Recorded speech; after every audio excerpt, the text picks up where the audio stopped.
Hi hello నమస్తే welcome to విజయ మా ఊరు ఆడియో బుక్స్ ఛానల్. నేను విజయలక్ష్మిని. ఫ్రెండ్స్, నవల స్రవంతిలో శ్రీ ఎంవిఎస్ఎస్ ప్రసాద్ గారి మాను మాకును కాను నవల ఆడియోగా వినిపిస్తున్నాను కదా. మరి ఈరోజు మాను మాకును కాను నవల ఆడియో 5వ భాగం వినిపించబోతున్నాను. మరి ఇంకా ఎందుకు ఆలస్యం, కథలోకి వెళ్ళిపోదాం పదండి. లుంబిని పార్కులో ఒక మూల కూర్చున్నారు Ayush, Gugu. Ayush, I like you so much అంటూ మొట్టమొదటిసారిగా ఆయుష్ని గాఢంగా కౌగలించుకుంది గుగు. అలా కొన్ని నిమిషాలుండిపోయింది. ఆయుష్ గుగు పెదాలను తన పెదాలతో అందుకుని అలాగే ఉండిపోయాడు. వాళ్ళని ఎవరూ చూడడం లేదు. ఒకవేళ చూసినా ఈ రోజుల్ని బట్టి ఎవ్వరూ ఏమీ అనుకోవడం లేదు. అయితే చూసిన ఒకరిద్దరూ వాళ్ళు కౌగలించుకోవడం, ముద్దు పెట్టుకోవడం గురించి పట్టించుకోకపోయినా తెల్లగా బంగారు తండ్రిలా మెరిసిపోతున్న ఆయుష్ని, కారు నలుపుగా ఉన్న ఆఫ్రికా అమ్మాయి గుగుని చూసి ప్రేమంటే ఇదేనేమో అనుకున్నారు. మెల్లిగా పక్కపక్కనే కూర్చున్నారు ఆయుష్, గుగు. ఆయుష్, బంగారం లాంటి నువ్వు కాకి లాంటి నన్ను ఎందుకు ఇష్టపడ్డావు అని గోముగా అడిగింది గుగు. నాకు సినిమా డైలాగులు చెప్పడం ఇష్టం లేదు గుగు. మొదట నువ్వు ప్రపోజ్ చేసినప్పుడు చాలా ఆలోచించాను.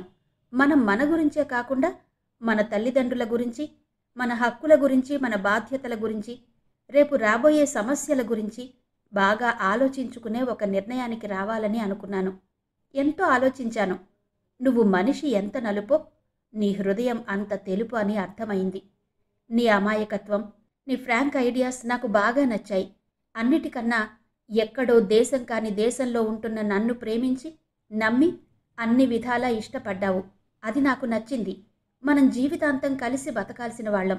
నేను ప్రేమించే వ్యక్తి కన్నా నన్ను ప్రేమించే వ్యక్తి నాకు దొరకడం నేను అదృష్టంగా భావించాను.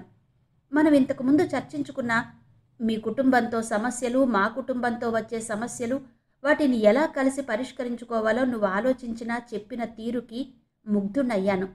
నేను జీవితంలో చాలా ప్రాక్టికల్గా ఉంటాను. సరిగ్గా నాలాంటి నిన్ను చూసి నేను ఇష్టపడ్డాను. అయినా అదంతా గతం. ఇప్పుడు వర్తమానం, భవిష్యత్తుల గురించి మనం ఆలోచించుకోవాలి అంటూ ఆయుష్ గుగుని దగ్గరకు తీసుకున్నాడు. గుగు అతని ఒడిలో గువ్వలా ఒదిగిపోయింది. గడియారంలో ముళ్ళు పరిగెడుతున్నాయి. ఆయుష్, గుగుల మధ్య మానసిక, భౌతిక బంధం చిక్కబడుతోంది. కానీ ఆయుష్ గాని గుగు గాని హద్దులు దాటడానికి ఉత్సాహం చూపలేదు. పెళ్ళయ్యే వరకు తమ బంధం పవిత్రంగా ఉండాలనే ఉన్నత భావం కలది ఆ జంట. సాయంత్రం 6 గంటలకు కారు డ్రైవర్ వచ్చానని, బయట పార్కింగ్లో వెయిట్ చేస్తున్నానని ఫోన్ చేసి చెప్పాడు. కమ్ గుగు, వెళదాం. ఇక అసలైన పర్వతాలు మనం ఎక్కవలసి ఉంది. అప్పుడే మనం మన ప్రేమ సామ్రాజ్యం నిర్మించుకోగలం అన్నాడు ఆయుష్. ఇద్దరూ లేచి మెల్లగా నడుచుకుంటూ వెళ్ళసాగారు. నిజమే ఆయుష్, మీ వాళ్ళని మా వాళ్ళని ఒప్పించడం అంత తేలికైన విషయం కాదు. ఇక సంఘం అంటావా, దానిని గురించి పెద్దగా పట్టించుకోకూడదని నా అభిప్రాయం అంది గుగు సాలోచనగా. నిజమే గుగు, అయితే సంఘం అనే దానిని పూర్తిగా విస్మరించలేము. ఎందుకంటే మనం దానిలో ఒక భాగమే అన్నాడు ఆయుష్. అయి ఉండవచ్చు. మనకు జన్మనిచ్చిన తల్లిదండ్రులను మనం కన్విన్స్ చేయాలి. మిగతా వాళ్ళని సమాధానపరచవలసిన అవసరం లేదు అనిపిస్తుంది నాకు అంది గుగు. గాడ్ ఫర్బిడ్, ఒకవేళ మన తల్లిదండ్రులు నో అంటే అన్నాడు ఆయుష్. ఆయుష్, వాళ్ళకి చెప్పడం, వీలైతే ఒప్పించడం మన ధర్మం.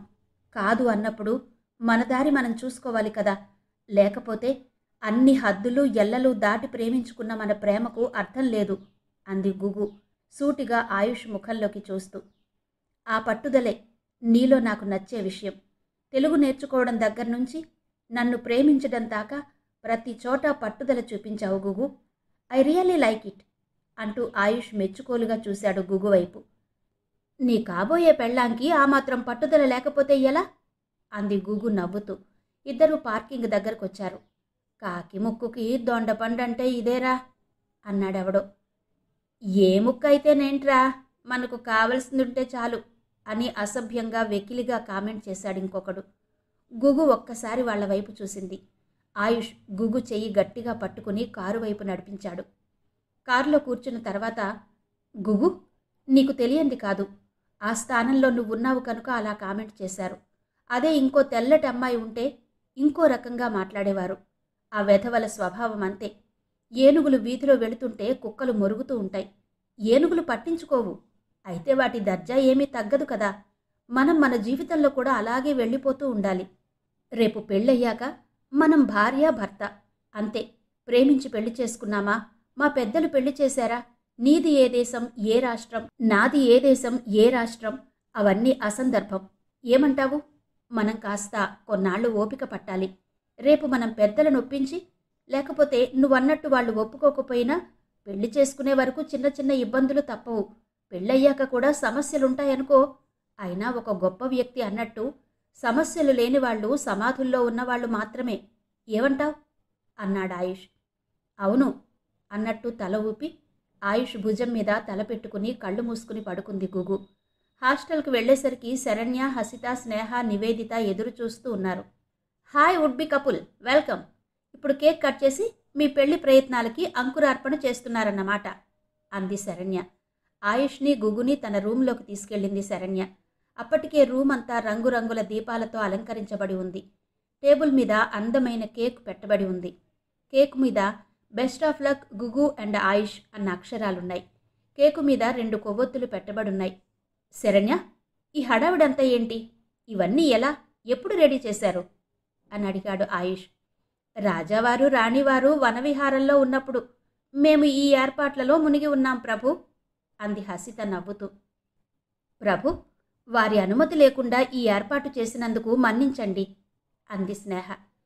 రాణివారి ఆగ్రహానికి గురవుతామేమోనని సందేహిస్తూ ఏర్పాట్లు చేశాం ప్రభు అంది నివేదిత. నివేదిత తన నిరాశ నిస్పృహల నుంచి అతి త్వరగా కోలుకుంది, లేదా కనీసం కోలుకున్నట్టు నటిస్తోంది. థ్యాంక్స్ అంది గుగు ముసిముసి నవ్వులు నవ్వుకుంటూ. నిష్కల్మషమైన స్నేహ బృందం ఆ రూంలో రాజ్యం చేసింది. ఆయుష్, గుగు కేక్ కోసి ఒకరి నోట్లో ఒకరు పెట్టుకున్నారు. తర్వాత స్నేహితురాళ్ళందరూ వాళ్ళిద్దరికీ, వాళ్ళు అందరికీ తినిపించారు. మనం గుగు పెళ్లిలో కూడా ఇలాగే కలవాలి. గుగు, మాకు చిన్నదో పెద్దదో హోటల్లో రూమ్లు బుక్ చేయి. ఏదో కోపం మా మీద పెట్టుకుని ఏ సింహాల బులుల బోనులోనన్నా పడేశావు గనక అంది హసిత నవ్వుతూ. హసిత నవ్వుతో అందరూ శృతి కలిపారు. 5వ సెమిస్టర్ అయిపోయింది. పరీక్షలు ముగిశాయి. 6వ సెమిస్టర్ ప్రారంభం కావడానికి కొంత సమయం ఉంది. ఆ రోజు ఆయుష్, గుగు ఇద్దరూ గుగు రూంలో కూర్చున్నారు. ఆయుష్, నేనొకసారి కెన్యా వెళ్ళి వస్తాను అంది గుగు. వెళ్ళిరా గుగు, కానీ నువ్వు లేకుండా నేను ఎలా ఉండగలనో అన్నాడు ఆయుష్. నాకు కూడా నిన్ను వదిలి వెళ్ళాలని లేదు ఆయుష్, కానీ అమ్మా నాన్నని చూసి చాలా కాలమైంది. అదీ కాక నేనసలు వచ్చిన తర్వాత మా ఊరు వెళ్ళలేదు అంది గుగు. అవును కదూ, వెళ్ళు గుగు అన్నాడు ఆయుష్. నేను వెళ్ళినప్పుడు మన ప్రేమ విషయం గురించి కూడా కదుపుతాను. ఎలాగైనా ఒప్పించాలి. నాన్నగారితో పెద్ద ప్రాబ్లం లేదు అని అనుకుంటున్నాను, కానీ అమ్మ అంత తేలికగా ఒప్పుకుంటుందనుకోను. మీ దేశంలో ముసలివాళ్ళు ఎలా ఛాందసంగా ఉంటారో ఇంచుమించు అలాంటిదే మా అమ్మ కూడా. అదే కాక ఇంత దూరంలో ఉండి నిన్ను పెళ్లి చేసుకుంటానంటే ఇష్టపడకపోవచ్చు. ఎందుకంటే పెళ్ళయ్యాక రాకపోకలుండాలి కదా. అమ్మ ఇంత దూరం విమానాలు మారి రావాలంటే కష్టమే. కానీ ఆయుష్, మనకి ఆఫ్రికా దేశాల్లో మంచి జీతం మీద ఉద్యోగాలు వస్తాయి. నన్ను పెళ్లి చేసుకున్నాక నువ్వెటూ ఆఫ్రికా అల్లుడివే కదా అంది గుగు నవ్వుతూ. అప్పుడే పుట్టింటి వైపు మొగ్గు చూపిస్తున్నావే అన్నాడు ఆయుష్ నవ్వుతూ. ప్రపంచంలో ఎక్కడన్నా తల్లి ఒక్కటే. అలాగే ఎక్కడున్నా అమ్మాయికి పుట్టింటి మీద ఇష్టం, దృష్టి ఉంటాయి. అది సహజం అంది గుగు. సరే, ఎప్పుడు బయలుదేరుతున్నావు? టికెట్స్ బుక్ చేస్తాను. రేపే బయలుదేరతాను అంది గుగు ఉత్సాహంగా. టికెట్స్ దొరుకుతాయా అన్నాడు ఆయుష్. దొరుకుతాయి, కాకపోతే కాస్ట్లీ ఎయిర్లైన్స్లో వెళ్ళాలి అంది గుగు తన క్రెడిట్ కార్డు బయటకు తీస్తూ. కార్డు లోపల పెట్టు. ఎప్పుడైతే మనం పెళ్లి చేసుకోవాలని నిర్ణయించుకున్నామో ఆ రోజు నుంచే నీది నాది అని లేదు, అన్నీ మనవి అన్నాడు Ayush. Nice, I love you so much అంది గుగు ఆయుష్ నుదుటి మీద ముద్దు పెట్టుకుంటూ. నీ ముద్దు కాస్త కింద పెట్టుకోవచ్చు కదా, పాపం నా పెదాలు ఎలా ఎదురు చూస్తున్నాయో అన్నాడు ఆయుష్ చిలిపిగా నవ్వుతూ. పాపం, అందరూ నువ్వేదో అమాయకుడివని మంచివాడివని అనుకుంటూ ఉంటారు. నువ్వింత అల్లరి చేస్తావని వాళ్లకు తెలీదు. ఉండు, నిన్ను మాట్లాడినిస్తే అలాగే మాట్లాడుతూ ఉంటావు అంటూ తన పెదవులతో ఆయుష్ పెదవులు మూసేసింది గుగు. తన ప్రేయసి అధర మధురాన్ని గ్రోలసాగాడు ఆయుష్. కొన్ని క్షణాలకి, ఆయుష్, నువ్వు టికెట్ సంగతి చూడు. మనం ఇలాగే ఉంటే మన 6వ సెమిస్టర్ ప్రారంభమయ్యే సమయం వచ్చేస్తుంది అంది గుగు. అబ్బా, మంచి మూడ్ పాడు చేశావు అంటూ ప్రేమగా విసుక్కున్నాడు ఆయుష్. సారీ అంది గుగు ప్రేమగా అతని జుట్టులోకి వేళ్లు పోనిస్తూ. సరే, నైరోబి బుక్ చేస్తాను, అక్కడి నుంచే కారులో వెళ్ళిపోతావు కదా అన్నాడు ఆయుష్. అంతే, బహుశా నాన్నగారు ఎయిర్పోర్ట్కి వస్తారు అంది గుగు ఉత్సాహంగా. ఆయుష్ టికెట్ బుక్ చేశాడు. 15 రోజుల్లో వచ్చేస్తాను అంది గుగు. 15 రోజులే అన్నాడు ఆయుష్ గుండెల మీద చెయ్యి వేసుకుంటూ. మరునాడు బయలుదేరింది గుగు. ఆయుష్ ఎయిర్పోర్ట్ వరకు వెళ్ళాడు. నేను కూడా ఎయిర్పోర్ట్ వరకు వస్తాను, ఆయుష్ విరహవేదనతో బాధపడుతుంటే ఓదార్చాలి కదా అంటూ హసిత కూడా బయలుదేరింది. ముగ్గురు వెళ్ళకూడదు, నేను వస్తాను అంటూ తను కూడా కారెక్కింది స్నేహ. శరణ్య అక్కడి నుంచే గుగుకి గుడ్ విషెస్ వీడ్కోలు చెప్పింది. ఎయిర్పోర్ట్లో ఆయుష్కి గుగుకి కావాలనే దూరంగా కూర్చున్నారు హసిత, స్నేహ. ఆయుష్ గుగు దగ్గరగా కూర్చుని ఏదో మెల్లిగా మాట్లాడుకుంటున్నారు. అరగంట అయింది. గుగు వెళ్లే విమానంకి వెళ్లేవాళ్లు సెక్యూరిటీ చెక్కి వెళ్లాలని అనౌన్స్మెంట్ వినిపించింది. గుగు ఆయుష్ని గట్టిగా హత్తుకుని వెళ్ళలేక వెడుతూ ఆయుష్కి టాటా చెప్పింది. ప్రేమలోని మధురిమ, గొప్పతనం అదేనేమో. ఇదంతా దూరం నుంచి చూస్తున్న హసిత, స్నేహ నవ్వుకున్నారు. గుగు కనిపించినంత వరకు చూస్తూ నిలుచున్నాడు ఆయుష్. తర్వాత కూడా అక్కడే నుంచుని గుగు విమానం బయలుదేరే సమయం అయ్యాక వెనక్కి తిరిగాడు. వడివడిగా అడుగులు వేసుకుంటూ ఎయిర్పోర్ట్ బయటికి నడిచాడు. అక్కడే కూర్చున్న హసిత, స్నేహ అతన్ని అనుసరించారు. ముగ్గురు కారులో కూర్చోగానే, విరహవేదన గొప్ప గొప్ప వాళ్లకే తప్పలేదు నాయనా, మనమెంత అంది హసిత నవ్వుతూ. నేనేదో బాధపడిపోతున్నానని నువ్వు బెంగ పెట్టుకోకు అన్నాడు ఆయుష్ నవ్వుతూ.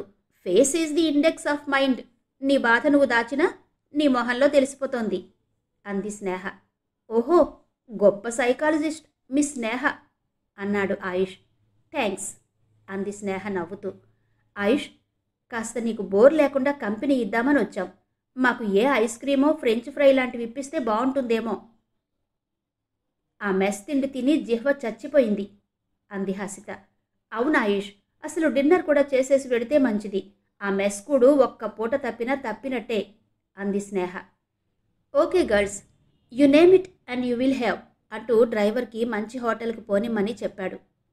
హసిత, స్నేహ తిండికి మొహం వాచిన వాళ్లలా తినడం మొదలుపెట్టారు. ఆయుష్ పరిస్థితి పెద్దగా తేడా లేదు. ముగ్గురు హాస్టల్ పక్షులే కదా. వాళ్ళు ముగ్గురు డిన్నర్ చేసి హాస్టల్కి వెళ్లేసరికి రాత్రి 11 అయింది. మరునాడు ఉదయం లేచి, గుగు లేకుండా ఒకరోజు గడిపేశాను, ఇంకా 14 రోజులే అని లెక్క పెట్టుకున్నాడు ఆయుష్. గుగు నైరోబి ఎయిర్పోర్టుకు చేరుకునేసరికి ఆమె తల్లిదండ్రులు కారుతో సహా వెయిట్ చేస్తున్నారు. దాదాపు 2 సంవత్సరాల తర్వాత చూసింది తన తల్లిదండ్రుల్ని గుగు. వాళ్ళని చూడగానే బిగ్గరగా ఏడ్చేసింది. గుగు, ఏంటిది? నువ్వు చిన్నపిల్లవి కాదు, త్వరలో డాక్టర్ కాబోతున్నావు. ప్లీజ్ కంట్రోల్ యువర్ సెల్ఫ్ అన్నాడు తండ్రి అడోఫో కికుయు భాషలో. తల్లి చికే కూడా గుగుని చూడగానే కన్నీటి పర్యంతమైంది. అయ్యో గుగు, అంత సన్నగా అయిపోయావు, తిండి తినడం లేదా? అయినా మనకు ఆ వాతావరణం, ఆ తిళ్ళు ఎక్కడ సరిపోతాయి అంది చికే. అమ్మా, నువ్వు నాన్నగారు ఎలా ఉన్నారు? నాన్నగారు, మీ ఆరోగ్యం ఎలా ఉంది? బిజినెస్ ఎలా ఉంది? లండన్ వెళ్ళారా ఈ మధ్య అంటూ ప్రశ్నల వర్షం కురిపించింది గుగు. మేం బాగానే ఉన్నాం. మీ ఫ్రెండ్స్ ఎలా ఉన్నారు? అతని పేరేంటి? అవు, అతను నీకు చాలా సహాయం చేశాడు కదా అన్నాడు అడోపో. ఆయుష్ నాన్న అతని పేరు అంది గుగు. ఆయుష్ ప్రస్తావన రాగానే ఆమెకు తెలియకుండానే సిగ్గు, సంతోషం వచ్చేశాయి. మీ ఫ్రెండ్స్ అమ్మాయిలందరూ బాగున్నారా? నావా? ఎవరది? నీకు జ్వరం వచ్చినప్పుడు సహాయం చేసింది అంది చికే. నివేదిత అమ్మా, చాలా మంచి అమ్మాయి. వాళ్ళ ఆస్తి మన ఆస్తి కన్నా కొన్ని రెట్లు ఎక్కువ ఉంటుంది. కానీ అమ్మాయికి అసలు గర్వం లేదు. నేను వేరే దేశం పిల్లనని ఎప్పుడూ అనుకోదు అంది గుగు. గుగు, మరక్కడ భాష నువ్వు నేర్చుకున్నావా అని అడిగాడు అడోఫో. అక్కడ భాష తెలుగు నాన్న, బాగా నేర్చుకున్నాను. మా ఫ్రెండ్స్ వేళాకోళం ఆడతారు, మాకంటే నువ్వే తెలుగు బాగా మాట్లాడుతున్నావని అంది గుగు నవ్వుతూ. డ్రైవర్ వచ్చి గుగు చేతిలో సామాన్లు అందుకుని బయటకు నడిచాడు. అందరూ అతన్ని అనుసరించారు. గుగు ఇంటికి వెళ్ళగానే చుట్టుపక్కల వాళ్ళు పలకరించారు. ఆ రోజు సాయంత్రం చిన్ననాటి స్నేహితులు గుగు ఇంటికి వచ్చారు. వాళ్ళు గుగు కాలేజీ విశేషాలు, ఫ్రెండ్స్ సంగతులు, ఇక ఇండియా గురించి విశేషాలు అడగసాగారు. వాళ్ల ప్రశ్నలన్నిటికీ ఓపికగా సమాధానమిచ్చింది గుగు. ఆ రాత్రి నుంచే గుగుకి ఇష్టమైన వంటకాలు చేయడం మొదలుపెట్టింది చికే. గుగు కూడా ఎన్నాళ్ల తర్వాతో తన వంటలు, అది తన అమ్మ చేతితో వండినవి తినడంలో ఆనందం పొందసాగింది. గుగుకి అనుక్షణం ఆయుష్ గుర్తొస్తున్నా తల్లిదండ్రుల ఎదుట అతనితో మాట్లాడే అవకాశం లేక ఊరుకుంది. రాత్రి తన బెడ్రూంలోకి వెళ్లిన వెంటనే ఆయుష్కి ఫోన్ చేసింది. ఆయుష్, గుగు ఒకరి గొంతు విని ఒకరు సంతోషించారు. ఎన్నేళ్ల తర్వాతో మాట్లాడుతున్నట్టు అనిపించింది ఇద్దరికీ. ఆయుష్తో ఫోన్లో దాదాపు 2 గంటల సేపు మాట్లాడుతూనే ఉంది గుగు. మధ్యలో 1-2 సార్లు చికే కూతురికి స్వీట్ ఇద్దామని వచ్చి వెళ్ళిపోయింది. ఎవరితోనో అంతసేపు ఫోన్, ఈ కాలం పిల్లలు ఇంతే అనుకుంది చికే. టైం చూసింది గుగు. టైం రాత్రి 12 అయింది. అంటే ఆయుష్కి రాత్రి 2:30. అయ్యో, బాగా లేట్ అయిపోయింది అనుకుంది గుగు. 2 రోజుల తర్వాత తన చిన్ననాటి మిత్రులతో నైరోబీ నేషనల్ పార్క్కి పిక్నిక్ ఏర్పాటు చేసింది గుగు. మొత్తం ఒక 10 మంది వరకు పోగయ్యారు. పొద్దున్నుంచి సాయంత్రం వరకు అందరూ బాగా ఎంజాయ్ చేశారు. గుగు తన చదువు, కాలేజీ, అలాగే తన ఇండియన్ ఫ్రెండ్స్ గురించి అందరికీ చెప్పింది. అయితే ఆయుష్కి తనకి మధ్య ప్రేమ గురించి ఎవ్వరికీ చెప్పలేదు. దానికి ఇంకా సమయం రాలేదు అనిపించింది గుగుకి. కానీ తన ఫ్రెండ్స్తో ఒక విషయం అంది. తన పెళ్ళయిన తర్వాత తన భర్తతో ఆ పార్కుకి రావాలని తన కోరిక అంది. ఎవరినన్నా అక్కడే చూసుకో, పెళ్లి కూడా అక్కడే చేసుకుంటే మాకంత స్తోమత లేదు కనుక మేము నీ డబ్బులతో ఇండియా వస్తాం, హాయిగా ఇండియా అంతా చూడొచ్చు అన్నారు గుగు ఫ్రెండ్స్ ఎవరో నవ్వుతూ. అక్కడ మనలాంటి నల్లపిల్లని చేసుకోవడానికి పాపం రెడీగా కాసు కూర్చున్నారు అంది గుగు నవ్వుతూ. వాళ్ళు కూడా అంత తెలుపు కాదు కదా అన్నాడొక ఫ్రెండ్. కానీ మనకన్నా చాలా తెలుపు, చాలా అందంగా ఉంటారు. కాకిలాంటి మనల్ని బొగ్గులాంటి ఇక్కడి వాళ్లే చేసుకోవాలి గాని తెల్లగా, నాజుగ్గా, అందంగా ఉండే ఇండియన్స్ గురించి ఆశపడకూడదు అంది గుగు ఫ్రెండ్ ఒక అమ్మాయి. నువ్వెప్పుడు చూసావే ఆ అందగాళ్ళని అని అడిగింది గుగు. నెట్లో చూశానులేవే, నువ్వక్కడ 3 ఏళ్ల నుంచి ఉంటున్నావు కదా, ఎవరన్నా నిన్ను ఒక్కసారన్నా లాగించేశారా అని కన్ను గీటి కొంటెగా నవ్వుతూ అంది ఇంకొక స్నేహితురాలు. మనం ఏమన్నా అందగత్తులవేంటి అక్కడి వాళ్ళు మన మీద ఆశపడడానికి అంది గుగు. అందం లేకపోతే ఆడతనం ఉందిగా. ఈ రోజుల్లో ప్రపంచంలో అందరికీ కావాల్సింది అదేగా. అందం, అణకువ, మంచితనం లాంటి వాటి కోసం వెతకడం ఎప్పుడో వదిలేశారుగా జనం అందొక స్నేహితురాలు. కానీ భారతదేశం అన్ని దేశాల్లాంటిది కాదే. ఇంకా అక్కడ నీతి, నిజాయితీ, విలువలు, సంస్కారం లాంటివి చక్కగా ఉన్నాయి అంది గుగు. నువ్వేదో అంటావు గాని నెట్లో చూసేవి నేను చూస్తూనే ఉన్నాను అంది గుగు ఫ్రెండ్. నెట్ అంతా మాయని నీకు తెలుసు, నాకు తెలుసు కదే. నేనక్కడ ప్రత్యక్షంగా ఉండి చూసి చెబుతున్నాను. ఇంకా భారతదేశం ఉత్తమమైన సంప్రదాయం, సంస్కృతి, ఆచార వ్యవహారాలతో ఉంది. అదెప్పటికీ ఒక గొప్ప దేశమే అంది గుగు దృఢంగా. మరి అంత ఇదిగా చెబుతున్నావు? అక్కడ వాడిని ఒకరిని చూసుకుని పెళ్లి చేసేసుకో. మీ నాన్న డబ్బంతా వాడిదేగా. అప్పుడు తెలుపు, నలుపు, అందం, చందం అవేవి అడ్డురావు అంది గుగు ఫ్రెండ్. నిజంగా నాకు నచ్చినవాడు, నేను మెచ్చినవాడు దొరికినప్పుడు పెళ్లి చేసుకుంటాను అంది గుగు సాలోచనగా. నీ పెళ్లి సరే గాని లేట్ అయిందంటే నా పెళ్లి చేస్తుంది మా అమ్మ, బయలుదేరండి అంటూ అందర్నీ బయలుదేరదీసింది ఒక అమ్మాయి. అందరూ నవ్వుకుంటూ తమ తమ ఇళ్లకు బయలుదేరారు. అప్పటి వరకు వాళ్ల సంభాషణ వాళ్ల భాషలోనే సాగింది. గుగు ఇంటికి వెళ్లడం ఆలస్యం. ఆయుష్కి ఫోన్ చేసేసి ఆ రోజు జరిగినవన్నీ పూసగుచ్చినట్టు చెప్పింది.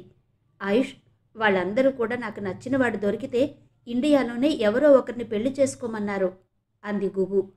మరి నువ్వేమన్నావు అడిగాడు ఆయుష్. నేను సరే అన్నాను అంది గుగు. మన విషయం మీ ఫ్రెండ్స్కి చెప్పావా అని అడిగాడు ఆయుష్. లేదు, ముందు ఇంట్లో చెప్పి వాళ్ళు ఒప్పుకున్నాక బయట వాళ్ళకి చెబుతాను. నిజానికి నా ఫ్రెండ్స్ ఏదో అలా అన్నారు కానీ నేను నిజంగా నిన్ను పెళ్లి చేసుకోబోతున్నానని తెలిస్తే వాళ్ళ రియాక్షన్ ఎలా ఉంటుందో తెలీదు అంది గుగు. గుగు, మన విషయం మీ తల్లిదండ్రులకు ఎప్పుడు చెబుతావు అని అడిగాడు ఆయుష్. అదే ఆలోచిస్తున్నాను. ముందు నాన్నగారికి చెబితే మంచిదా, లేక అమ్మతో చెప్పి అమ్మ ద్వారానే నాన్నగారికి చెప్పాలా అని ఆలోచిస్తున్నాను. ఎటూ తేల్చుకోలేకపోతున్నాను అంది గుగు. ఎవరితో ముందు చెబితే మంచిదో, ఏ టైంలో చెప్పాలో బాగా ఆలోచించుకో. కంగారు పడకు. నువ్వింకా వారం పైనుంటావుగా అన్నాడు ఆయుష్. ఉంటాను కానీ నాకు చాలా కంగారుగా ఉంది. ఈ టైంలో నువ్విక్కడ ఉంటే ఎంత బాగుంటుందో అనిపిస్తోంది అంది గుగు తన గొంతులో ఆదుర్ద, కంగారు ధ్వనింపచేస్తూ. పోనీ నన్ను కూడా వచ్చేయమంటావేంటి అన్నాడు ఆయుష్. అమ్మో, అలాంటి పనులు చేసి కొంప ముంచకు. నేనే ఏదో ఒక రకంగా మా వాళ్ళకి చెప్పి ఒప్పిస్తా. ఒక విచిత్రం తెలుసా? ఇక్కడ మా కుటుంబాల్లో పెద్ద సెంటిమెంట్స్ ఉండవు, కానీ మా కుటుంబంలో అవి చాలా ఎక్కువ. అందుకనే నాకు కాస్త భయంగా ఉంది అంది గుగు. ఎక్కడైతే ప్రేమ ఉంటుందో అక్కడ సెంటిమెంట్స్ ఉంటాయని నా నమ్మకం. మా చుట్టాల్లో కొంతమంది నన్ను సెంటిమెంటల్ ఫూల్ అంటూ ఉంటారు. మా ఇళ్లలో కూడా ప్రేమలెక్కువే. నువ్వు చూసావు కదా మా అమ్మమ్మని. మా నాయనమ్మ ఈ మధ్య పోయింది. ఆవిడ దగ్గరే నేను జీవితంలో చాలా విషయాలు నేర్చుకున్నాను. అలాగే అమ్మమ్మ కూడా నాకు చాలా నేర్పింది. విచిత్రం ఏంటంటే భయం వల్లాను భక్తి వల్లాను నాకు నా తల్లిదండ్రుల దగ్గర చనువు తక్కువే. నాయనమ్మ అమ్మమ్మల దగ్గరున్న చనువు స్వాతంత్రం నాకు మా పేరెంట్స్ దగ్గర లేవు అన్నాడు ఆయుష్. ఇంతకు ముందే నీకు చెప్పాను కదా, నాకసలు మా తల్లిదండ్రులు తప్ప ఆ జనరేషన్ వాళ్ళు ఎవరూ తెలీదు. నేను 1-2 సార్లు అడిగితే వాళ్ళు నేను పుట్టకముందే పోయారని చెప్పారు అంది గుగు. సరే గుగు డియర్, మంచి ముహూర్తం చూసుకుని ఆ విషయం మీ వాళ్ళకి చెప్పి ఒప్పించేస్తే మన భారం దిగిపోతుంది. ఇక ఇటు యుద్ధం మొదలు పెట్టాలి అన్నాడు ఆయుష్. నేను 1-2 రోజుల్లో విషయం కదుపుతాను. అవసరమైతే నువ్వు లైన్లోకి రావడానికి సిద్ధంగా ఉండు అంది గుగు. అబ్బా గుగు, నీ మాటలు అస్సలు అర్థం కావడం లేదు. ఒక పక్కన నన్ను రావద్దంటావు, మరో పక్క నన్ను సిద్ధంగా ఉండమంటావు. ఆయుష్, అంటే నిన్నిక్కడికి రమ్మని కాదు, ఫోన్లో మన విషయం మా వాళ్లతో మాట్లాడడానికి రెడీగా ఉండమని అని వివరించింది గుగు. చిత్తం మేడం అన్నాడు ఆయుష్ నవ్వుతూ. దూరంగా కూర్చున్న నీకు నవ్వులాటగానే ఉంటుంది. నాకెంత కంగారుగా ఉందో నీకేం తెలుసు?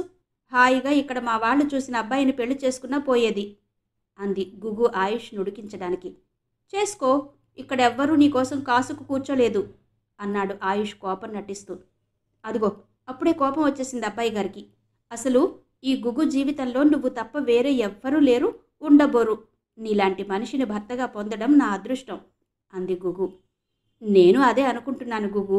నువ్వు ఎక్కడో పుట్టి పెరిగావు, నేను ఇక్కడి వాడిని. భగవంతుడు విచిత్రంగా మనల్ని కలిపాడు. ఇద్దరినీ ఒకటిగా చేసే భారం ఆయనదే. నువ్వేమీ భయపడకు, నేనున్నాను. నిజంగా అంత అవసరం అనిపిస్తే నేను కూడా అక్కడికి వస్తాను అన్నాడు ఆయుష్. ఓకే ఆయుష్, నేను మళ్ళీ ఫోన్ చేస్తాను. నాన్నగారు వచ్చే వేళ అయింది అంటూ ఫోన్లోనే ఆయుష్కి ముద్దు పెట్టి అటు నుంచి ముద్దుల వర్షం అందుకుని ఫోన్ పెట్టేసింది గుగు. ఆ రోజు గుగు తండ్రి ఎక్కడికి వెళ్లడం లేదు, ఇంట్లోనే ఉండిపోయాడు. గుగు తల్లి చికే మధ్యాహ్నం ముగ్గురికి భోజనం వడ్డించింది. ఊగాలి అనబడే కార్నమీల్ కప్పుల్లో ఉంచింది.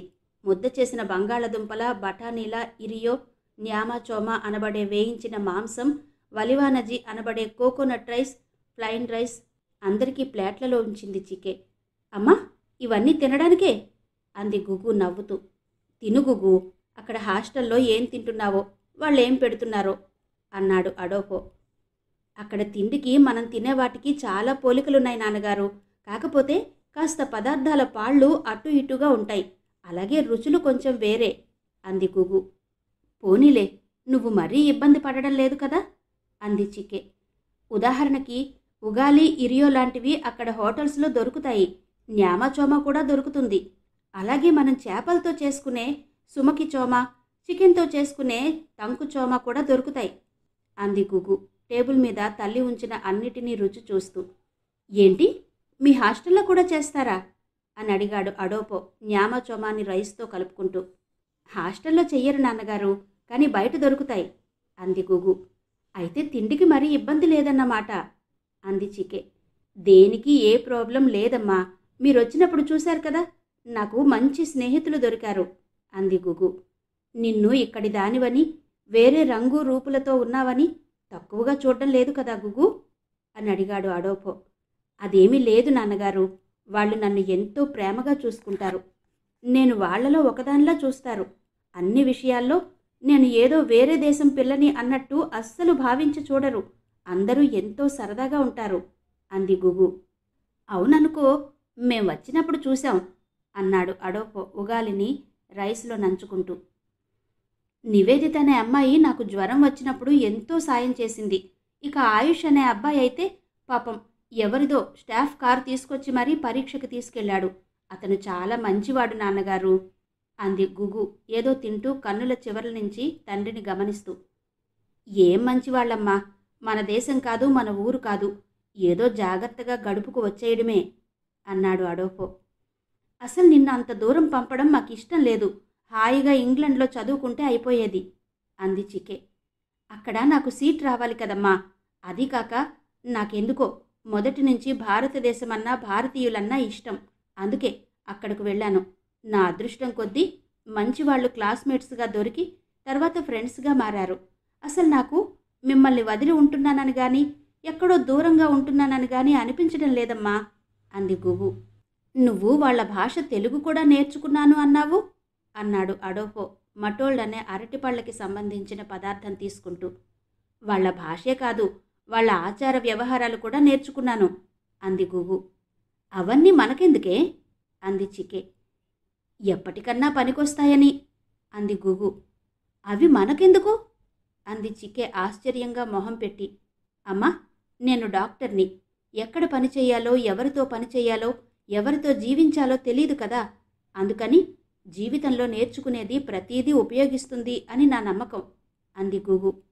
నిజం మై డాటర్ అంటూ మెచ్చుకోలుగా కూతురు వైపు చూశాడు అడోఫో. సరే, మీ మాటలు కాస్త తగ్గించి భోజనం చెయ్యండి. అసలే అమ్మాయి రాక వచ్చింది. మళ్ళీ 2 రోజుల్లో వెళ్ళిపోతుంది అంది చికే. అందరూ మాటలాపి భోజనం చేయడం మీద దృష్టి పెట్టారు. ఆ రోజు సాయంత్రం అందరూ అడోఫో ఫార్మ్ హౌస్కి వెళ్లారు. అక్కడ చాలా ఆహ్లాదకరమైన ప్రకృతి వింతలు, చల్లని పైరుగాలి, దగ్గరలో అద్భుతమైన అడవులు, మొత్తానికి అన్నీ మనసును ఆహ్లాదపరిచేవిగా ఉన్నాయి. నాకు అచ్చు ఇండియాలో ఉన్నట్టుంది అంది గుగు ఉత్సాహంగా. అడోఫో, చికే ఒకరి ముఖాలొకరు చూసుకున్నారు. అక్కడ 2 గంటలు గడిపి ఇంటికి చేరుకున్నారు ఆ కుటుంబ సభ్యులు.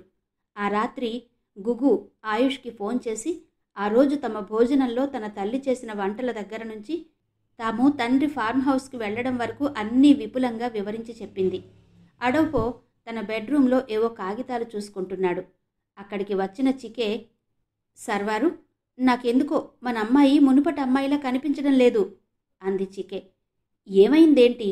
మన పిల్ల మారిపోయి వేరే పిల్ల ఏదైనా మారువేషంలో వచ్చిందంటావా అన్నాడు అడోఫో నవ్వుతూ. నేను చాలా సీరియస్గా మాట్లాడుతుంటే మీకు వేళాకోళంగా ఉందా? ముందా కాగితాలు పక్కన పడేసి నేను చెప్పేది వినండి అంటూ అడోఫో చేతిలో కాగితాలు లాక్కుని పక్కన పడేసింది చికే. చికే ఆఫ్రికన్ తల్లి అయినా ఆంధ్ర తల్లిలాగే ఆలోచిస్తోంది, మాట్లాడుతోంది. అసలు తల్లికి దేశ, జాతి, మత, ప్రాంత, కులభేదాలేంటి? నిజం చెప్పాలంటే 84 లక్షల జీవుల్లో ఏ తల్లైనా ఒకటే. ఏమైంది చికే అని ప్రశ్నించాడు అడోఫో. మీరొక విషయం గమనించారా? గుగు ప్రతి విషయానికి ఇండియా ఇండియా అంటూ చెబుతోంది. వాళ్ల విషయాలన్నీ నచ్చాయని అంటోంది అంది చికే. అందులో ఆశ్చర్యపడవలసిందేముంది? అమ్మాయి అక్కడే ఉండి చదువుకుంటుంది కనుక సహజంగా అక్కడి పద్ధతులు, ఆచార వ్యవహారాలు నచ్చి ఉండొచ్చు. అందులో వింతేముంది అన్నాడు అడోఫో. అందులో ఏం లేదు, కానీ అమ్మాయి ఎవరితోనో గంటల తరబడి ఫోన్లో మాట్లాడుతోంది అంది చికే ఆందోళనగా. చికే, ఈ రోజుల్లో పిల్లలు ఫోన్లోనే మాట్లాడతారు. నీతో నాతో మాట్లాడే ఉత్సాహం, తీరిక వాళ్ళకి లేవు అన్నాడు అడోఫో. అబ్బా, నేను చెప్పేది పూర్తిగా వినండి. మొన్న ఒక రోజు నేను దాని బట్టలు సర్దుతుంటే దాని ఫ్రెండ్, అతని పేరు అగుష్ ఏదో ఉంది కదా, అతని ఫోటోలు కనిపించాయి అంది చికే. ఫోటోలు కనిపించాయా? అయినా ఈ రోజుల్లో మొబైల్లో అన్నీ ఉన్నప్పుడు ఇక మామూలు ఫోటోలు అవసరమేముంది? ఏదో సరదాగా పెట్టుకుని ఉంటుందిలే. అలాగే మిగతా ఫ్రెండ్స్ ఫొటోస్ కూడా ఉన్నాయేమో చూడకపోయావా అని అడిగాడు అడోఫో. ఆ అబ్బాయి ఫోటో మాత్రమే ఉంది. ఇంకో విషయం, ఆ ఫోటో మీద విత్ లవ్ అని రాసి సంతకం పెట్టి ఉంది అంది చికే. అదే రోజు నేను ఒకసారి గదిలోకి వెళ్ళినప్పుడు విన్నాను. ఫోన్లో అవతల మగ గొంతు వినిపిస్తోంది. అమ్మాయి తెలుగులో మాట్లాడుతోంది అంది చికే. అంటే మన అమ్మాయిని ఆ అబ్బాయి ప్రేమించేస్తున్నాడంటావా? అర్థం లేని ఆలోచనలు చేసి మనసు పాడు చేసుకోకు. అతను అందంగా తెల్లగా ఉంటాడు. ఆ అబ్బాయి ఎక్కడ, మనమ్మాయి ఎక్కడ? ఏదో ఆఫ్రికా నుంచి వచ్చిన పిల్లని ప్రేమించే అంత ఇంట్రెస్ట్, సాహసం ఏ కుర్రాడికి ఉండదు. అది కాక మనం వెళ్ళినప్పుడు చూశాం కదా, అతను అద్భుతమైన తెలివితేటలు కలవాడు. మనకున్నది ఒక్కతే అమ్మాయి. పోనీ ఏదో ఆస్తి కోసమన్నా మన దేశం ఎక్కడా, వాళ్ళ దేశం ఎక్కడా? అది కాక అతని మాటలను బట్టి అతను మనకన్నా ఎన్నో రెట్లు ఆస్తి కలవాడు అని తెలిసింది అన్నాడు అడోఫో. లేదు, నాకు చాలా అనుమానంగా ఉంది అంది చికే. అంత కంగారు పడిపోయే బదులు రేపమ్మాయిని అడిగేస్తే పోలా అన్నాడు అడోఫో. రేపుదయం మీరు కాస్త ఇంట్లో ఉండండి. విషయం తేలే వరకు ఒక తల్లిగా నాకు కంగారుగా ఉంది అంది చికే. ఉదయం మాట్లాడదాంలే, అంతవరకు నువ్వు కంగారు పడకు, నన్ను కంగారు పెట్టకు అంటూ మళ్ళీ టేబుల్ మీదున్న పేపర్స్ అందుకున్నాడు అడోఫో. మంచం మీద పడుకున్న అడోఫోకి మొదటిసారిగా ఏదో విధమైన భయం, కంగారు మొదలైంది. తన భార్యతో, కూతురితో ఏం మాట్లాడాలి, కూతురికి ఎలా నచ్చ చెప్పాలి, ఒకవేళ గుగు మొండికేస్తే ఏం చెయ్యాలి అనే విషయాలు దీర్ఘంగా చర్చించాడు. తెల్లవార్లు ఆలోచిస్తేనే గడిపాడు అడోఫో. చికకి ఆ రాత్రి నిద్ర పట్టలేదు. నిజం చెప్పాలంటే భార్యాభర్తలిద్దరూ ఎప్పుడు తెల్లవారుతుందా అని ఎదురు చూస్తున్నారు. ఇదేమీ తెలియని గుగు కూడా మరుసటి రోజు ఉదయం తన తల్లిదండ్రులకి విషయం చెప్పాలని నిర్ణయించుకుంది. ఆ మర్నాడు ఉదయం ముగ్గురు టిఫిన్ చేయడానికి కూర్చున్నారు. గుగు, నీతో ఒక విషయం మాట్లాడాలని మీ అమ్మ అనుకుంటోంది అన్నాడు అడోఫో. ఏంటమ్మా అది అని అడిగింది గుగు. నువ్వు టిఫిన్ చేశాక మాట్లాడతాను అంది చికే. అలాగేనమ్మా అంటూ సాలోచనగా తొందరగా టిఫిన్ ముగించింది గుగు. అడోఫో, చికే, గుగు ముగ్గురు టిఫిన్ పూర్తి చేసి హాల్లో కూర్చునున్నారు. గుగు, నీకు పెళ్లి చెయ్యాలనుకుంటున్నాం. మనం చిన్నప్పటి నుంచి అనుకుంటున్న పక్కింటి అబ్బాయి ఉన్నాడు కదా, అతనితో నీ పెళ్ళి. అతను మీ నాన్నగారితో పాటు బిజినెస్ చేస్తున్నాడు. మంచి కుటుంబం, మనకి ఎప్పటినుంచో తెలిసిన కుర్రాడు అంటూ ఇంకా చికె ఏదో చెప్పబడుతుండగా అడ్డుపడింది గుగు.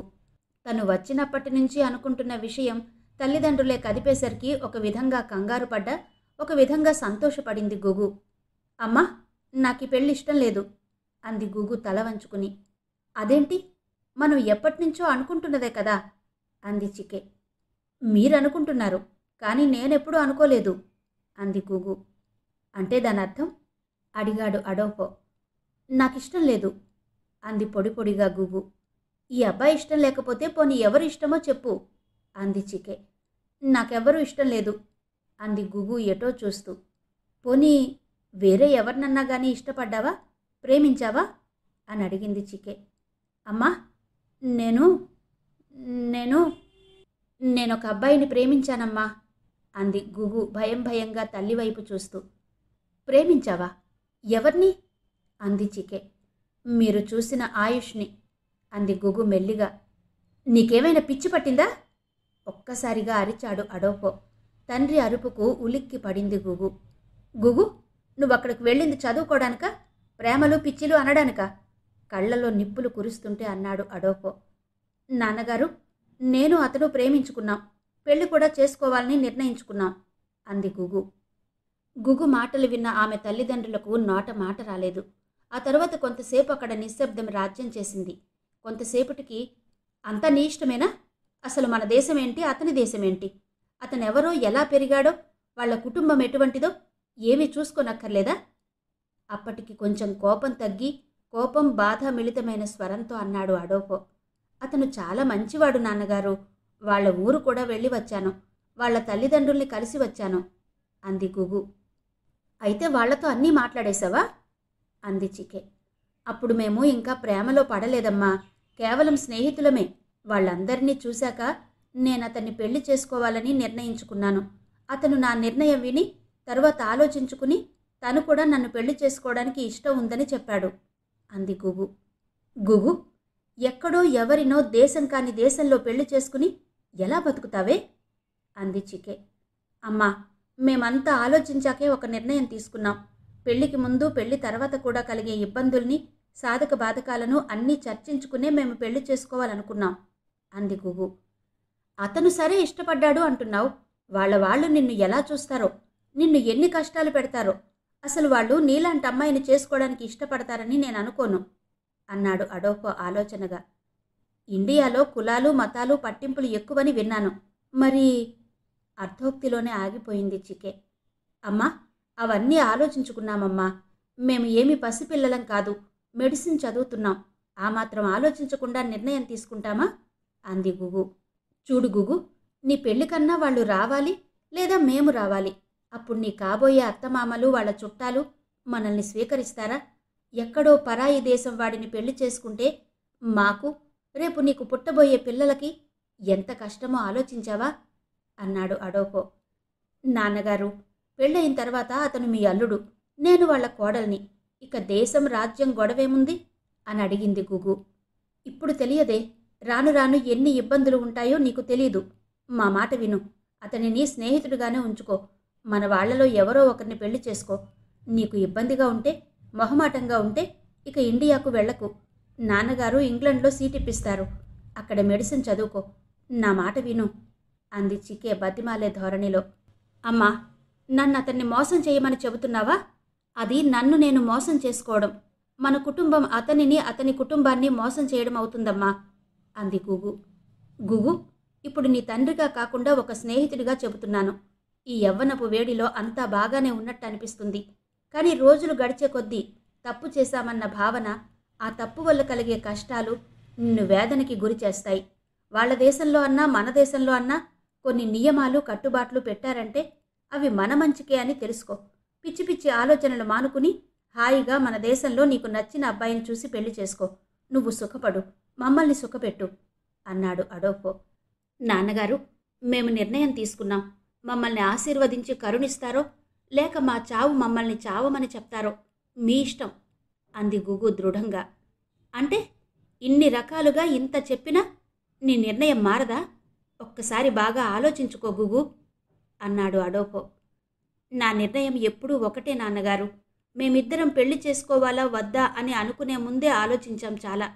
ఆ తర్వాతే ఒక నిర్ణయానికి వచ్చాం. ఇప్పుడు మళ్ళీ ఆలోచించుకోవడానికి ఏమీ లేదు అంది గుగు తండ్రి కళ్ళలోకి సూటిగా చూస్తూ. అంతేనా? మరోసారి ఆలోచించుకో. కావలిస్తే 2 రోజులు టైం తీసుకో అంది చికే. అమ్మా, మీ కూతురు సంతోషంగా ఉండాలా లేక మీ మాట విని జీవితాంతం బాధపడాలా అంది గుగు. ఆటం బాంబు లాంటి గుగు ఆల్టిమేటంకి గుగు తల్లిదండ్రులు కంగు తిన్నారు. మాకున్న ఒక్కగానొక్క బిడ్డవి. మా జీవితంలో నువ్వు సంతోషంగా ఉండడం కన్నా కావలసిందేమీ లేదమ్మా. సరే, నీ ఇష్ట ప్రకారమే కాని అంటూ ఇంకా ఏదో అనబోయాడు అడోపో. అలా ఒప్పేసుకుంటారేంటి? అది చిన్నపిల్ల, మీరన్నా చెప్పండి అంది చికే బాధగా. చికే, మనకి మాత్రం జీవితంలో అమ్మాయి సుఖం సంతోషం కంటే కావలసిందేముంది? అది చిన్నపిల్ల కాదు. దాని భవిష్యత్తు అది నిర్ణయించుకుంది. Let us bless her. కానీ గుగు, ఈ పిచ్చి తండ్రిది ఒకే కోరికమ్మా. మేము బతికున్నంతకాలం మా దగ్గరికి నువ్వు అల్లుడు, రేపు పుట్టబోయే మనుమలతో వస్తూ ఉండాలమ్మా. అలాగే మేం కూడా మీ దగ్గరకు వస్తూ ఉంటాం. సరేనా? ఈ చిన్న కోరికను కాదనవుగా అంటూ కళ్ళమ్మట నీళ్లు పెట్టుకున్నాడు అడోపో. తండ్రిని అలా చూసేసరికి గుగు చలించిపోయింది. ఎందుకంటే తను పుట్టి బుద్ధెరిగాక ఎటువంటి పరిస్థితుల్లో కూడా తండ్రి డీలా పడడం గాని కన్నీరు కార్చడం గాని చూడలేదు. నాన్నగారు అంటూ తండ్రిని కౌగలించుకుని బావురుమంది. అడోపో కళ్ళమ్మట నీళ్లు కారుతూనే ఉన్నాయి. చాలాసేపు తండ్రి కూతుళ్లను చూస్తూ ఉండిపోయింది చికే. ఆ తల్లిదండ్రుల పరిస్థితి దీనంగా మారింది. ఒక పక్క కూతురి మొండి పట్టుదల, ఇంకొక పక్క కూతురి భవిష్యత్తు పట్ల ఆందోళన. ఏం చెయ్యాలో ఏం చెప్పాలో తెలియని పరిస్థితిలో పడిపోయారు అడోపో చికే. చాలా ఆలోచించారు వాళ్ళిద్దరూ. కొంతసేపు అయ్యాక అడోపో గుగువైపు చూశాడు. సరే, నీ ఇష్ట ప్రకారమే కాని అన్నాడు అడోపో. ఆ రోజు రాత్రి గుగు హుషారుగా ఆయుష్కి ఫోన్ చేసింది. జరిగిందంతా ఆయుష్కి చెప్పింది. కంగ్రాట్స్ డియర్ గుగు అన్నాడు ఆయుష్. ఉత్తి కంగ్రాట్సేనా అంది గుగు చిలిపిగా. నువ్వు 1000 మైళ్ల దూరంలో ఉన్నావు. లేకపోతేనా నువ్వు మొత్తం ఎర్రగా అయిపోయేదానివి అన్నాడు ఆయుష్ నవ్వుతూ. ఇప్పుడు మాత్రం నా బుగ్గలు నువ్వు కొరికేసినట్టు ఎర్రగా అయిపోయాయి అంది గుగు.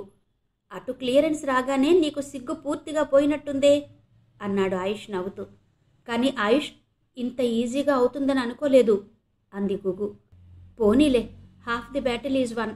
ఇక మా వాళ్ళు ఎలా రియాక్ట్ అవుతారో చూడాలి. అమ్మకి అసలే చాదస్తం. ఈ పాటికి అసలు లోపాయికారిగా, అంటే నివేదిత తల్లిదండ్రుల ద్వారా తెలిసే ప్రమాదం ఉంది. కానీ తెలిసుండకపోవచ్చు. లేకపోతే ఈ పాటికి పెద్ద భూకంపం వచ్చి నా మీదికి పెద్ద దండయాత్ర వచ్చేది అన్నాడు ఆయుష్. ఆయుష్, నువ్విక వేసే ప్రతి అడుగు జాగ్రత్తగా వేయాలి. ఇంతవరకు వచ్చిన మనం గెలవాలి. మీ వాళ్ళని కూడా ఒప్పించి మన పెళ్లి చేసుకోవాలి. బహుశా ఇంతవరకు మీ దేశం వాళ్ళు యూరోపియన్స్ని, అమెరికన్స్ని, ఆస్ట్రేలియా దేశం వాళ్ళని చేసుకుని ఉండుంటారు. నాలాంటి నల్లని బొగ్గు ముక్క లాంటి ఆఫ్రికన్ని చేసుకున్న మొదటి ఇండియన్ నువ్వేనేమో అంది గుగు నవ్వుతూ. అవును బొగ్గుగారు, నిన్ను నీ రంగు గురించి మాట్లాడవద్దని ఎన్నిసార్లు చెప్పాను, అయినా వినవు అన్నాడు ఆయుష్ కోపంగా. ఓహ్ సారీ, ఇంకెప్పుడు అలా పిచ్చిగా మాట్లాడి నీకు కోపం తెప్పించను. ఇదిగో చెంపలు వాయించుకుంటున్నాను అంటూ చెంపలు బాదుకుంది గుగు. అది వీడియో కాల్లో ఉన్న ఆయుష్కి కనిపించింది. గుగు, ఇక ఆపు, ఇంకెప్పుడు ఇలాంటి పనులు చేయకు అంటూ ప్రేమగా కసురుకున్నాడు. ఇందాకటి నుండి అమ్మా నాన్న, ఇప్పుడు నువ్వు, ఇవాళ తిట్లడే అనుకుంటాను. ముద్దులడే ముందు తిట్లడే అన్నాడు ఆయుష్ నవ్వుతూ. ఆ డే ఎప్పుడు వస్తుందో గాని ప్రస్తుతం మీ వాళ్ల తిట్లు ఎలా ఎదుర్కోవాలో అని భయపడుతున్నాను అంది గుగు. నిన్నేమి తిట్టర్లే తిట్లు నాకు. రేపు పెళ్ళయ్యాక దీవెనలు నీకు. ఇక మెల్లిగా విషయం అమ్మా నాన్నగారికి చెప్పాలి. నివేదిత సహాయం తీసుకోవచ్చు, కానీ ఆ అమ్మాయి ఈ విషయంలో ఎంతవరకు సహకరిస్తుందో డౌట్ఫుల్. కానీ శరణ్య మంచి మాటకారి, తెలివితేటలున్న అమ్మాయి. ఎస్, శరణ్య హెల్ప్ తీసుకోవచ్చు అన్నాడు ఆయుష్. ఏ, నీకు పడే తిట్లు దానికి పడతాయనా పాపం అని శరణ్య మీద జాలి చూపించింది గుగు. వాళ్ళందరూ నీకోసం తిట్లే కాదు, దెబ్బలు కూడా తినడానికి సిద్ధం. అంతగా మెస్మరైజ్ చేసేసావు వాళ్ళని. అసలు పని అయిపోయింది కాబట్టి నువ్వు తొందరగా బయలుదేరొచ్చేయి, క్లాసులు బిగిన్ అయిపోవచ్చు అన్నాడు ఆయుష్.